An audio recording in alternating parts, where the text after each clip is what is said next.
here with Ryan Connelly, and was it 9 tackles last week, and just against Maryland. How are you guys feeling heading into Illinois? Yeah, I think we're carrying a lot of confidence right now, especially as a defense, and I think we're kind of at the point of the season we're starting to gel and feel comfortable playing next to each other, and I think that's a very good thing to be feeling right now.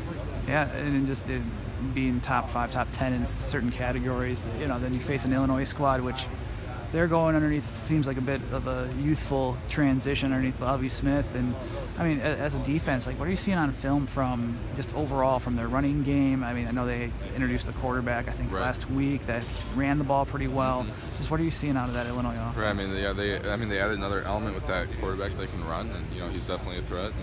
And you're right, they do have a little youth movement going, but some of those guys are very talented and great athletes. So they're getting more experience as the game, each game, so it'll be a good matchup for us. How do you guys relate a little bit? I mean, maybe the offensive line 2 years ago for Wisconsin had obviously the different line combinations, the redshirt freshmen who are now redshirt juniors that are contributing heavily. Right. Do you see any parallels between that, or is it more even just the true freshmen, like they're really being thrown in the fire in the first year? It's pretty unique that they have as many true freshmen, I'd say, playing. But and it's similar in a way to our offense a couple of years ago when we had that young O-line.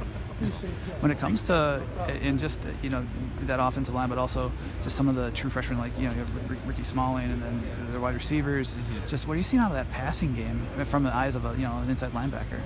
Right, it's definitely developed, from what it was last year, and like I said, those young guys they give them a little more, different elements to the passing game, especially those young receivers, and then of course they have Malik Turner who's still there, and he's doing the same thing he's been doing. So, it's been interesting watching them on tape and seeing what they have. And when it comes to, looking at yourselves, like how have you progressed back? I know you were injured during fall camp, and now you've worked your way back in, and obviously with Jack's injury, it's you, it's TJ, it's Chris that have manned the inside linebacking core. Mm-hmm. Arrington's seen snaps as well. Mm-hmm. Just how are you feeling now, more than midway through the regular season? Right, I think the biggest thing is I just feel a lot more comfortable, just starting to kind of get in more of a routine, and you're right, missed a chunk of fall camp and then participate in spring ball, so I think, both personally and as a unit, I think we're just starting to feel more comfortable.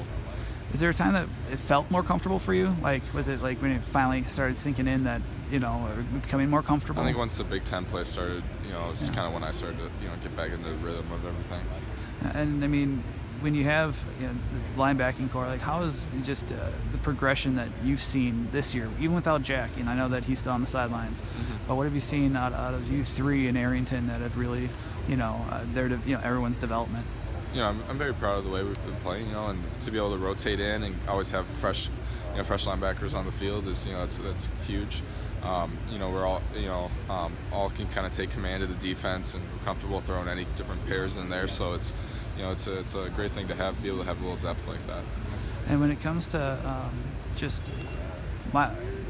when you guys are number 5 in the nation and all stuff, I've asked a couple of guys just like, how do you guys kind of stay grounded? Is it just as easy as saying it's just the 1/12 of the season is focusing on Illinois and then focusing on Indiana next? Like, how do you guys, and how does it trickle down for this? Obviously, I think it trickles down from like the leadership, from not just the coaches, but the captains downward. Right. I think is, we have yet to play a top 10 team, I believe. I think guys are kind of aware of that. I think guys are kind of aware that, okay, in the eyes of the media, our schedule may be a little easier. But I think the biggest thing is, as cheesy as it sounds, is, we just try to focus on the week at hand. And I think guys are really good at that. And especially, I can speak for the defense, guys are really good at just, zoning into who our opponent is that week and then trying to make plays. And I think that's what drives our defense, is guys just want to make plays.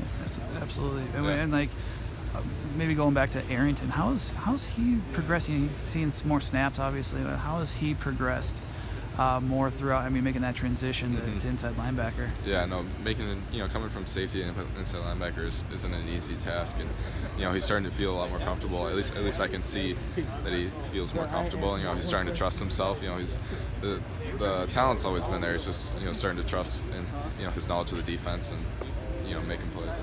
And my last question: wardrobe. What goes into your game day wardrobe, and who's some of the best Who's some of the best dressed for? Go ahead. You mean like the suits and stuff? Yeah, the suits. Yeah, prior to the game day. Yeah. Honestly, it's anything that's not wrinkled. I like to wear. No, I like to keep it simple, but there's some flashy guys. I think DT and Nick they're always bringing something new to the table. So I heard about Quintez too. Quintez has some style. He brings it too.